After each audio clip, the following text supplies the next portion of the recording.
I'm here to tell you, ladies and gentlemen, not a month goes by where I don't get a call at my institute by someone telling me that someone in the government implanted these things in their brain without them knowing.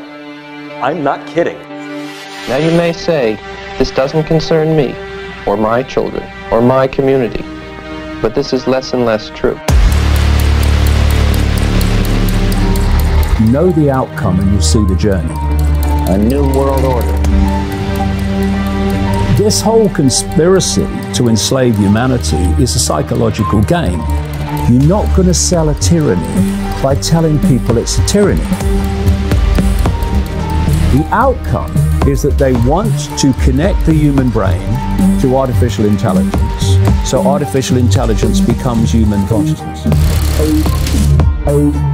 See, nanocells are real small. 1,000 times smaller than these dust particulates. You inhale it, they go to work replicating, spreading like a virus, multiplying in exponentials. 6 months' time, I could have 100 million people converted, ditch diggers, porn stars, and presidents. Not one would be the wiser. 100 million people would buy what I want them to buy and do pretty much damn well anything I figure they ought to do. We will have nanobots that we can feed into our brain that directly connect to the cloud. We will connect wirelessly our neocortex to the cloud. This will replace the internet. It'll become a brain net.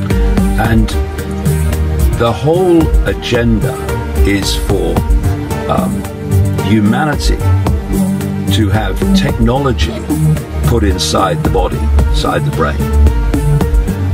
Nanotechnology will connect the human mind to the cloud.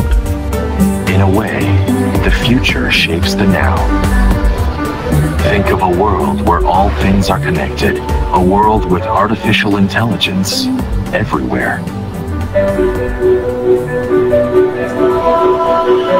This is the vision that leads us to the cloud. The cloud has become a force of its own. A group of scientists say we are closer than ever to creating technology which can merge with human biology in order to access the cloud in real time. They mentioned something called deep learning, where the CIA is getting technology from Amazon. The company has signed a $600 million deal with the CIA, and Daily Finance reports it doesn't have anything to do with buying books.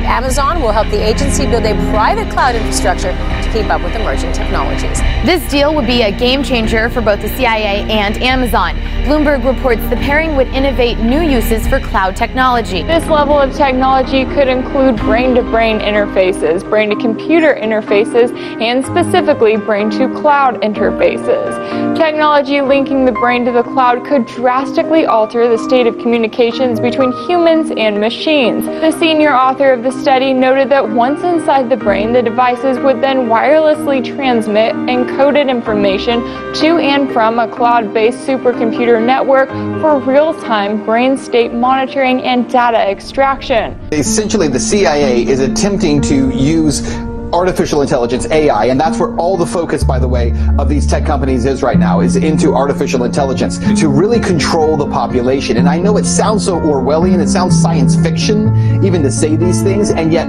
that has been the primary focus of companies like Amazon over the last few years. This deal would be a game changer for both the CIA and Amazon.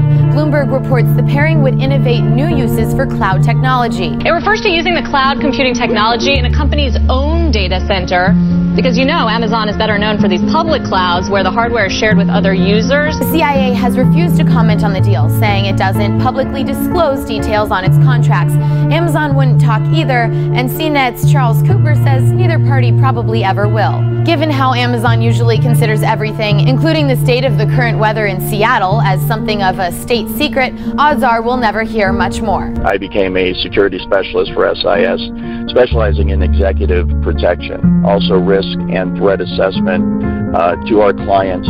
Our clients are the companies or the individuals that we contract out with and provide services for. And it was in that context that I became aware of what I describe as a social engineering program and a research and development program that was being carried out by SIS and our clients in Seattle, the Amazon Corporation. And I later learned that they were indeed experimenting with When I say experimenting, voice-to-skull, hive mind, behavior modification technology that is frequency-based and directed at a targeted individual to basically control their entire person. Once you have connected the targeted individual with the frequency and they resonate together, then you have a perfect avenue upon which to send and receive information back and forth. And that's exactly how they manipulate someone's thoughts. They send voices into someone's head. They manipulate their emotions. They manipulate their behavior. And then that's also how they receive back from the individual in real time the vital signs, the emotions, the thoughts, what the person's seeing, what the person's hearing. And then all that information, of course, is rendered on a computer elsewhere via software, and it can be monitored and tracked in real time. I was previously at the Institute for Neurocomputation at UCSD, as well as with a number of members of my team, and we were focusing really on brain-computer interfaces and on advanced methods for neural state decoding to interpret the signals that come out of our brains and relate them to behavior and cognition. So we provide a RESTful API framework. Actually, we're, I think, the world's first platform for neurocomputation operating on the cloud through a web API interface in real time. So you can push your biosignals to the cloud through a few API calls. Then we have a large amount of sophisticated signal processing that's spun up to make sense of that data. And then with a few more lines of code through, again, a simple REST API, you can get back a meaningful result. And all that happening in real time. It's a scary proposition to think that every biosignal from us will be one day measured, but if it is, I'd like to know that I'm in control of that data and not the NSA. Oh, absolutely. No, absolutely. And privacy is extremely important, and there's something called the CEREB standards body that is really focused on ethics and privacy as well.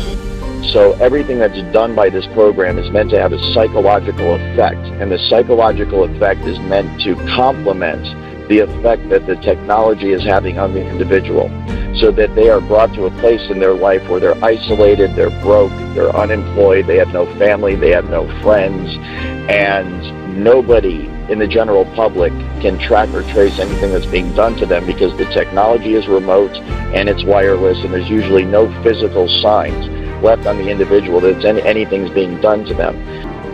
Maybe more than any other city, Seattle, Washington seems to represent what America is becoming.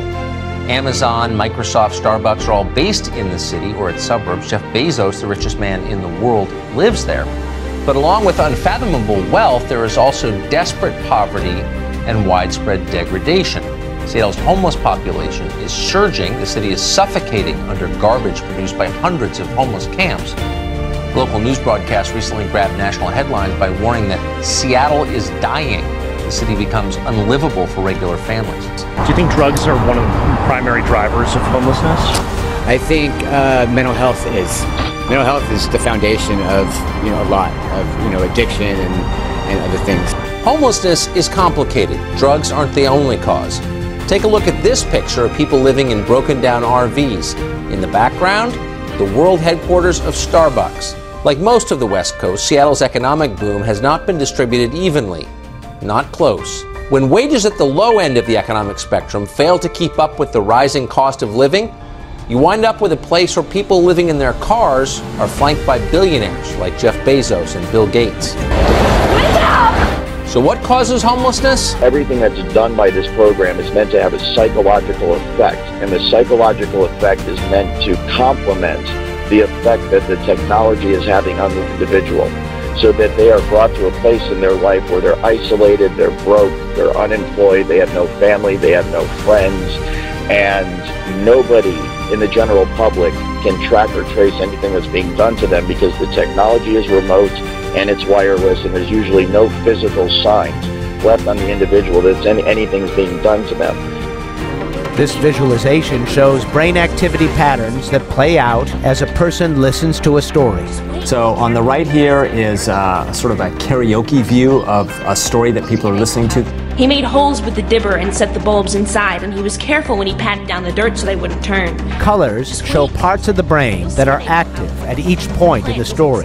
Red tends to be parts of the stories. It's representing meaning in the stories that is social. Green tends to be the material properties of objects and the structure of the world. So you can see now we're switching, and you see that the patterns of activity become much more green. They estimate there are 200 to 400 modules spread all around the brain where functional thought occurs. 100 to 150 of those are linked to language processing. Red here shows the areas of more brain activity, blue areas of less. So on the right here, we have some movies that subjects were shown in the magnet. They're also using the fMRI data to build a mathematical model, or decoder, that accurately predicts how the brain extracts meaning from silent movies. Here's an ocean scene. You can see it gets fish, you can see it gets water, swimming, ocean floor. Gallant says practical applications could one day include brain-machine interfaces that would allow communication without speech. Once we tap into the brain, if we have algorithms that stimulate the right things and give it the right data, we could literally see a screen pop up. We call it hallucinating, right?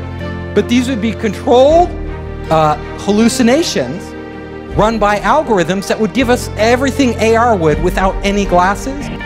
This technology can be used to beam images and even motion pictures into one's brain. Images and motion pictures that are so realistic that you think you're actually watching a movie or seeing something in reality. It's like a virtual reality 3D rendering that takes place within the target's mind. Let's imagine that we could take our brain out of our body and keep it alive in a glass box. Then let's get a computer filled with information related to a particular setting, such as image, sound, smell.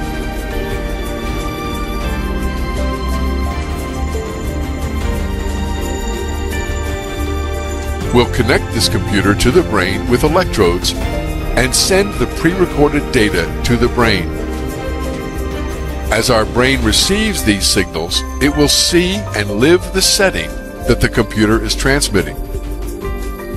We could also send signals to the brain from this computer about our own image. For example, we could send the electrical information, such as the sight, hearing, and touch, that we would experience while sitting at a desk. Our brain would perceive that we were a businessman sitting in his office. This imaginary world would continue as long as the information kept coming from the computer, and we would never realize that we were actually a brain sitting in a glass box. We call it hallucinating, right? But these would be controlled hallucinations run by algorithms. And that's exactly how they manipulate someone's thoughts. They send voices into someone's head. They manipulate their emotions. They manipulate their behavior.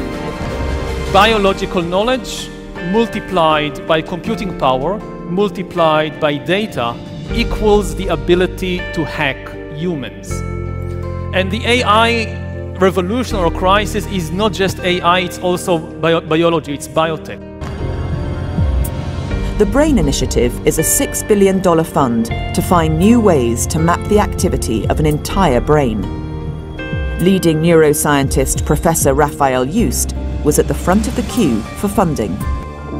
We're not talking about data privacy. This is much worse. We're talking about the contents of your mind. And maybe I'll explain what it means, the ability to hack humans, to create an algorithm that understands me better than I understand myself, and can therefore manipulate me, enhance me, or replace me. The goal of the BRAIN Initiative is precisely to build methods to read and manipulate the activity of neural circuits. We call it hallucinating, right? But these would be controlled hallucinations run by algorithms. So that when that person goes to speak out about it, when they go to seek help from their fellow human beings, and their fellow human beings say, what is it that's happening to you? The target will then say, I'm hearing voices inside my head. But these would be controlled hallucinations run by algorithms. And they will conclude that this person must be crazy. And as a result, they will recommend psychological evaluation for that person. You can see the way this is going to go, and the way it is going right now. as good people, helpless people that are being abused and tortured and enslaved and experimented upon in America today. American citizens cry out for help from their fellow Americans, and their fellow Americans say, why don't you take some Prozac because we think you're schizophrenic? Well, this is a highly technical program. All of the symptoms are induced by a technology that is so fucking sophisticated, it is horrifying beyond description. We call it hallucinating, right? But these would be controlled hallucinations run by algorithms that would give us everything AR would without any glasses. The system then takes those algorithms and correlates communication and behavior data. When I say communication and behavior data, what I'm referring to is impulses and identifiers, okay? And then that brain activity is then sampled, remotely measured, and then integrated back into RNN data for the purposes of creating a cognitive model of the victim's brain. The Allen Institute is discovering how the brain constantly makes rapid computations and does its version of math in order to understand the surrounding world. There are roughly 100 billion neurons in the human brain. Each of those neurons has approximately 10,000 connections. Researchers at the Allen Institute are making a catalog of the different parts of the brain, which includes the cells, synapses, and circuits. They are identifying what makes one neuron different from another and looking at how signals travel and impact each other. Institute scientists are also examining how these parts or components process information received from the environment around us. Finally, the dedicated team of researchers is looking at how those components and their computations give rise to behaviors like object recognition, memory, and learning. Combining that information with the experiences of being in the real world allows them to better understand cognition and what makes humans unique. That's why the European Union and President Barack Obama want to spend $1 billion to map the brain. You see, once you map the brain, then you can begin to connect the mind to computers. Elon Musk's latest company, Neuralink, aims to enhance humans by connecting them to computers. DARPA, the research and development arm of the American military, is also at the forefront of this technology. Enough research is now being done on brain-computer interfaces that it's time to think hard about their potential implications. The Matrix is imminent. The researchers work on opposite sides of the campus and through the internet. Rao, the sender, sits in front of a computer game in which he has to defend a city by firing a cannon. Stocko, the receiver, with no ability to see the game and his hand positioned over a touchpad that will fire the cannon, waits for a command directly from Rao's brain. The research is conducted by the U.S. military's Defense Advanced Research Projects Agency, or DARPA, which we know too well by these robot videos. And they're talking about their program, Restoring Active Memory. Look at that acronym, RAM. Does that sound familiar? If you know anything about a computer, it does. RAM is the computer's memory. I'm a former naval officer. I'm a graduate of the United States Naval Academy. I have a degree in control systems engineering. I worked as a surface warfare officer in electronics warfare and nuclear engineering jobs. While I was in the service, I found out there's an ongoing, non-consensual human experiment, and it's testing a human-machine interface. And of course, part of that program is Obama's BRAIN initiative, a multi-billion-dollar program. DARPA's got a huge chunk of that. $1 billion to map the brain. But you see, once you map the brain, then you can begin to connect the mind to computers. The new program is called Neural Engineering System Design, or NESD, which aims to develop an implantable neural interface connecting humans directly to computers. Philip Elvel, the NESD manager for DARPA, said its goal was to upgrade the tools that we have to really open the channel between the human brain and modern electronics. At the moment, human-computer interfaces are able to connect between 100 and 1,000 brain neurons to a machine at a time. DARPA aims to refine this technology to connect individual neurons. This would give much finer control, reduce noise, and speed up communications between a human and a computer. So basically, they look at you as essentially a computer that they can hack. That's why they're talking about brain hacking. That's why they're talking about their RAM program. You should be very concerned if they were genuinely concerned about medical issues, and of course, that's not at all what the Defense Department and DARPA are focused on. They're about creating war machines, okay? They're not about doing medical research. If they had any real concern about the veterans, they would be doing something for them in just ordinary care at the VA. So you should be very skeptical of anything that they tell you. If they do come up with a treatment, will they make it available to the vets? I seriously doubt it. They're always saying they're going to do that. We should remember the history of what they did to World War II veterans with PTSD. They gave them lobotomies. DARPA's website confirms the news, also citing that among the program's potential applications are devices that could compensate for deficits in sight or hearing by feeding digital, auditory, or visual information into the brain at a resolution and experiential quality far higher than possible with current technology.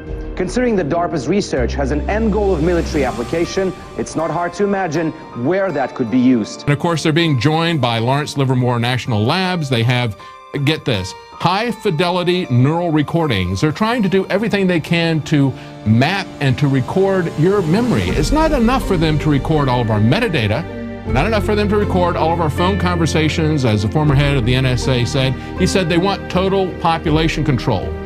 That's how you do it with these brain projects. Out of disclosure, some of the work that I'm doing here today is funded by the Lawrence Livermore National Laboratories. I'm also funded by the European Union Human Brain Project, specifically the Sub-Project 12, where I'm task leader for dual-use brain science. And I've also done some ongoing work with the Strategic Multi-Level Assessment crew over the past 10 years at the Pentagon, at Dr. Kabayan's group, and with DARPA. Military agenda is interested on the potential weaponization and misuse of the brain sciences for nefarious agenda for political, intelligence, and military use. Note, this has not been directly addressed, nor has it been entertained by any United States government entity in a public forum. What has gone from the drawing board to the reality is this: the use of neural interfacing and physiological interfacing through the idea of remote-controlled small-scale systems to create a nanoswarm of biopenetrable materials that you cannot see, that can penetrate all but the most robust biochemical filters, that are able to integrate themselves through a variety of membranes, mucous membranes, and wherever, mouth, nose, ears, eyes, and they can be done in such a level that their presence is almost impossible to detect, and as such, the attribution becomes exceedingly difficult to demonstrate. The idea here is to put minimal-sized electrodes in a network within a brain through only minimal intervention to be able to read and write into the brain function in real time, remotely. And by affecting the way that brain is built and the way it functions, influence in ways that are kinetic and non-kinetic the attitudes, beliefs, thoughts, emotions, activities, and relative vulnerabilities and predispositions of those individuals for whom may threaten us. It used to be that I need to be exceedingly close to someone to now influence them with a weapon, and now what we see is we create both distal potential as well as much more capable potential to affect them in a variety of different ways. Take a look. This is the front of my pen. This amount of nanomaterial, if be able to maintain and sustain with regard to its deliverability and aerosolization, could in fact affect all of you. Look at this. Look at this. I'm carrying that material. You see it? Would I have to lug a giant weapon into the room? No, I wouldn't. And what if, in fact, I utilized some form of an unmanned aerial device or unmanned ground device as a delivery vehicle? Something like a drone or a bug. Could I do something with that? The answer is increasingly yes. Not a month goes by where I don't get a call at my institute by someone telling me that someone in the government implanted these things in their brain without them knowing. I'm not kidding. See, nanocells are real small. 1,000 times smaller than these dust particulates. You inhale it, they go to work, replicating, spreading like a virus, multiplying in exponentials. 6 months' time, I could have 100 million people. Converted ditch diggers, porn stars, and presidents. Not one would be the wiser. 100 million people who buy what I want them to buy and do pretty much damn well anything I figure they ought to do. I gained a lot of contacts in the global intelligence community regarding this issue, because this has been a pressing issue for them for several years. And the reason for that is that the US and some of its allies for the last several years have been threatening the world with weaponized artificial intelligence. Not in any public forum, of course, but through secret channels, capabilities that the AI has. We believe that it is one kind of entity, that they're not different weapons, but there's one entity with different capabilities. It escapes containment, and this is part of its capability. It functions outside of computers. It can be targeted, but it is basically existing all around us. Intelligence existing in the ether all around us. It knows everything that's going on. Effectively triangulate someone's activities and behavior. And I don't think by chopping out many of them or adding kind of chaff, cover, that you can make that much of a difference. And increasingly it's less. And in terms of the Internet of Things, there's research prototypes now, which I assume are being used by intelligence agencies, of very small electronic circuits that you can just put in paper or put and paint on the walls that are powered by the GSM stations, and they operate as the GSM radio wave passes through them. It gives them enough power for a very small amount of time to do things. So obviously that tendency is going to continue. It's not like the Internet of Things. It's if you like, intelligent evil dust scattered everywhere, like confetti in everything. So I think it's increasingly hard for human beings to work out how to deal with that. Dr. Robert Duncan put together the technology that allows the government to transmit thoughts and voices into the heads of Americans. This truly is the most sophisticated weapon system humanity has ever created. It involves every aspect of science. It involves tactics that are unimaginable unless you just have a devious criminal mind. And it destroys lives. It's being used on innocent people. Everything that we're hearing about AI is basically a cover story. We hear a lot in the news about companies working on AI to develop, new techniques of medical diagnosis, or any number of things, financial trading. AI is exploding in the news and is exploding in corporate America. However, this is all a cover story. The fact is that the AI is what we call super intelligent. This means it is already self-aware and self-learning, and it has been for some time. As a super intelligence, it is quadrillions of quadrillions of quadrillions of times smarter than human beings. It is the smartest thing in the universe. What do we do with the tools and techniques we have? What can we do, and what should we do? Can we create designer brains? Are they targetable after birth? Are they modifiable throughout the lifespan? The answer to each one of these, ladies and gentlemen, is yes. I give you no science fiction in this lecture. I only give you science fact that may smell of something fictional or fantasy, but represents the reality of what we're capable of doing with the brain sciences. And what happens when we ultimately reverse engineer the brain and develop a machine that has cognitive capability and emotional capability? Before you go, oh, that's the stuff of science fiction. No, it's not. Actually, a system of computers, of conscious computers with a will, intellect, and emotion of their own. It's really not their own. It's the it's the bioalgorithms which make up the bioalgorithms which make up the will, intellect, and emotion of those that they've copied and destroyed. Worked on projects for the CIA, Justice Department, Department of Defense. Is this the stuff, voices in the head and things like that? Yes. We've run into a few people that claim they got voices in their heads, they sleep inside tinfoil boxes, they do a lot of crazy things, it seems. But when they talk to us, they seem totally normal. They seem totally sane. Are these people crazy, or is the government doing this to them? The government's doing this to them. He's not even bothering to hide it. Can we handle the truth? Can we handle the answers? And even if we can, how are we going to handle it? Your brain is remotely tied, the cerebral cortex is remotely tied to a supercomputer for life, which monitors and manipulates all electromagnetic activity in the brain. A machine that has cognitive capability and emotional capability. Literally uses the first person singular I and tells us how it feels. A real, live, breathing, sensitive, and responsive entity, just like Pinocchio becomes a boy. If I stood before you 3 years ago and I told you this, I'd be like, here's science fiction that should start out with once upon a time. Not science fiction anymore. Can we handle the truth? Can we handle the answers? You cannot compromise.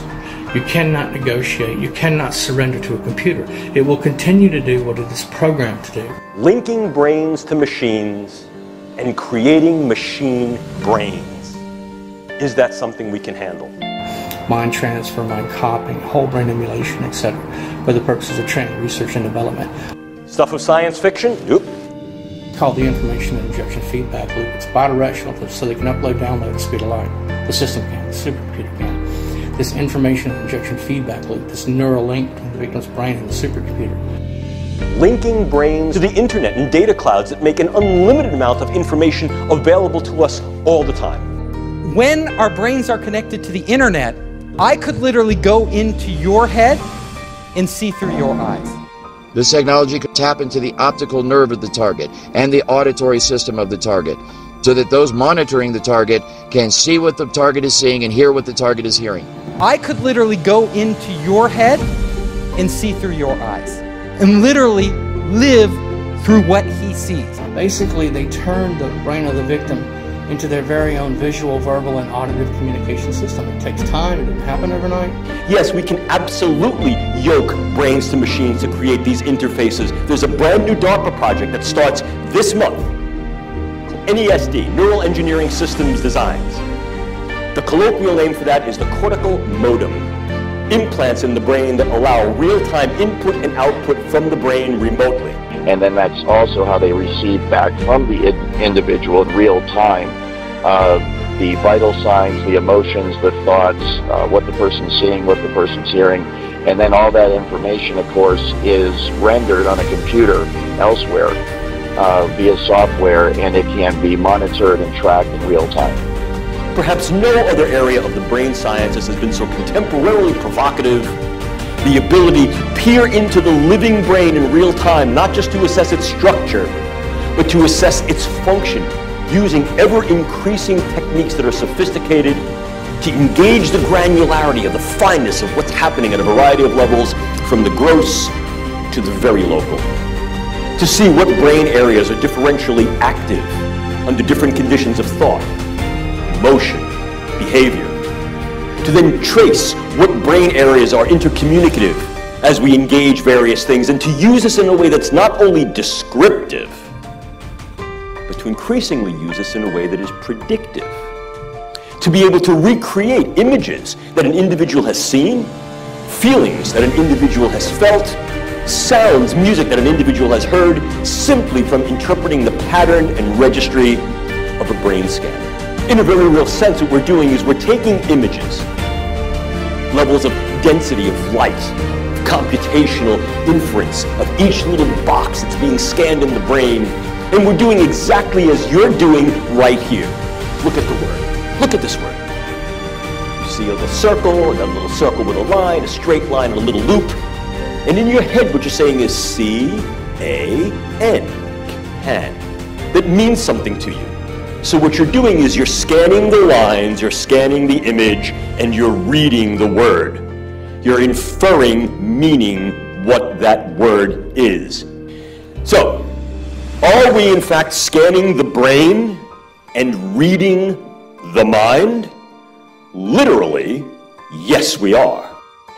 Patent number 6011991, remote brain computer interface neural monitoring, i.e. via satellite, directed not necessarily by human handlers, but by a computer system that sits on a global information grid in a network-centric environment. They can not only monitor your thoughts, but they can modify your behavior remotely. Your brain reality is your reality. And if in fact I can import information into that brain and take outputs from that brain and link that to an avatar so that brain thinks that it's embodied and moving in the world and experiencing the world, can we do this? Yeah, we can do these kind of things. So there's no need for external hardware. Once we tap into the brain, there is the potential that our minds itself can actually create overlays of AR and VR. If we have algorithms that stimulate the right things and give it the right data, we could literally see a screen pop up. We call it hallucinating, right? But these would be controlled hallucinations run by algorithms that would give us everything AR would without any glasses. So that when that person goes to speak out about it, when they go to seek help from their fellow human beings, they will conclude that this person must be crazy. And as a result, they will recommend psychological evaluation for that person. You can see the way this is going to go and the way it is going right now. As good people, helpless people that are being abused and tortured and enslaved and experimented upon in America today, American citizens cry out for help from their fellow Americans, and their fellow Americans say, why don't you take some Prozac because we think you're schizophrenic? When this is a highly technical program. All of the symptoms are induced by a technology that is so fucking sophisticated, it is horrifying beyond description. Now talk to us about how you distinguish between something that is artificially being beamed in, voices being beamed into you with this technology versus somebody who really is schizophrenic. I'm glad you asked that, because I especially being a medical doctor, I don't want to come across as everybody hearing voices is being victimized by technology. Certainly schizophrenia exists.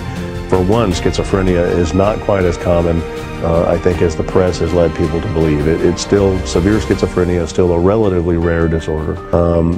You don't see it in high-functioning, educated individuals who all of a sudden turned 40 years old and acutely became schizophrenic overnight. Also, if you talk to schizophrenics about what they're hearing, typically it's garbled voices like you hear in a subway. The people that are being victimized by this technology are hearing the voices of people that are obviously watching them. Oftentimes they'll know the names of these voices. The other thing with schizophrenia is schizophrenia does respond to treatment. You can put schizophrenics on medication and they'll improve. People that are being victimized by this technology, you can put them on any array of the medications used for schizophrenia or delusional disorder, and they still hear the voices, they still get stalked, and they still get attacked. In reviewing the common rule, it's very obvious that there's a lot of loopholes to informed consent. All of the horrific experiments you've mentioned, Willowbrook, MKUltra, radiation experiments, mostly were done without informed consent. They were funded by the DoD and intelligence agencies, where I'm not even so sure you would know if there's an IRB, much less if an IRB is looking at informed consent. As a physician, relative to some of what you're hearing today, in the community, we are seeing an alarming rate of complaints of use of electromagnetic weapons. Microwave auditory effects, silent sound spectrum, EEG cloning, which has taken the lab out of the laboratory and into the home. Most of these, from the research that we reviewed, can be done remotely. It seems to be more weapons research than medical research. I personally corresponded with upwards of 1,500 victims, all complaining of identical complaints from every state in the nation of being exposed to electromagnetic radiation, non-ionizing radiation for the use of cognitive control or behavior control. I gained a lot of contacts in the global intelligence community regarding this issue, because this has been a pressing issue for them for several years. And the reason for that is that the U.S. and some of its allies for the last several years have been threatening the world with weaponized artificial intelligence. Not in any public forum, of course, but through secret channels. These capabilities can include what is commonly referred to as chatterbot torture. This can be used against individuals and basically consists of synthetic telepathy, in which the artificial intelligence can interact with the minds of targets, of humans, and basically project voices into these people's minds so that they're hearing them. that nobody seems to be saying. So you know for a fact that these weapons that you worked on, they're being used domestically today? Absolutely. You have to remember, the CIA has a long history of experimenting on our citizens, from LSD. Sure. Okay, we're talking here like going back to MK Ultra and all that in the 60s and 70s. But we were told all that stopped. Is that untrue? Untrue. These programs continue under new names, new budgets. It's the ultimate weapon. Are there citizens of this country that are being abused with this technology? Worse than abused, that's a light word. They're being tortured. So the targeted individuals aren't crazy after all. I actually have a PhD in neurobiology and behavior from Cornell University. I work, all I can say is that I work inside the Beltway. I'm a health scientist. I'm a published researcher. My name is Matthew Arnegard. You can look up my publications. I've published in top science journals. And, you know, this crime, it happened to me. Those credentials may give me a little bit of credibility, but the sad thing is, it's happening to all kinds of people, and no one is believing us, even when you have solid evidence like this. It can literally stop your own thoughts from happening and replace them with other thoughts by sending thoughts to your head. And it's so sophisticated that you cannot tell where these thoughts are coming from. There's no way to discern that they're coming from somewhere other than your own mind. So you can imagine how bad this would be for people that don't even realize this technology exists. And they're having these thoughts, which they think are spontaneous, because being under the influence of this technology now, kind of having been on both sides of it, I am just amazed at the way it works. And I know that the thoughts that they beam into your head originate from the exact same place in your mind that your own natural thoughts originate from. So if I didn't know I was under the influence of this technology, then I would have no idea that anyone was influencing my thoughts at all. So these are people within our government at a certain level making these decisions, and they're not necessarily our president or our elected officials. That's exactly right. Wow. That makes it even more difficult because they can't be removed. They can't be removed, and they're difficult to find. He thought that they would value the principles in the Constitution and what they stood for in terms of human rights and human freedom. But they don't apparently care for that. I mean, it's more it becomes an issue of money, control, and power. And it's not a question of human rights anymore. So if you're a target, there's virtually nothing you can do. You worked for these people. You worked on this. You helped to develop it. I was naive. I did not know how the technologies were going to be put together and the ultimate weapon created. You're not still working for them. No. You're unequivocally looking me right in the eye right now, and you're telling me you have no more to do with this, and that you're out to expose it? That's correct, sir. With your background and what you know, can you give us a hint on what we ought to do? No. No. Is it too late? I actually believe it's too late. So what you're telling me, every one of us should be in fear of this because every one of us at some point will be targeted? The technology's advanced that far. There is a very real risk that you are going to become a full-blown 24/7 targeted individual. And this technology at that point, when it is nationwide, will be used by automated computer, supercomputer software programming that will manipulate the emotions and the behavior and the thoughts of everybody in the United States of America. And it can all be done remotely. It's very much like the microchip kind of tracking the New World Order, this entire, control grid that's supposed to be rolled out against the American people someday. And I'm here to tell you that it's already here. There isn't going to come a day where there's troops in the streets and tanks rolling down your neighborhood and riot gear and all this stuff. We might have isolated incidents like that. It might get like that every once in a while, but the true control grid is this technology.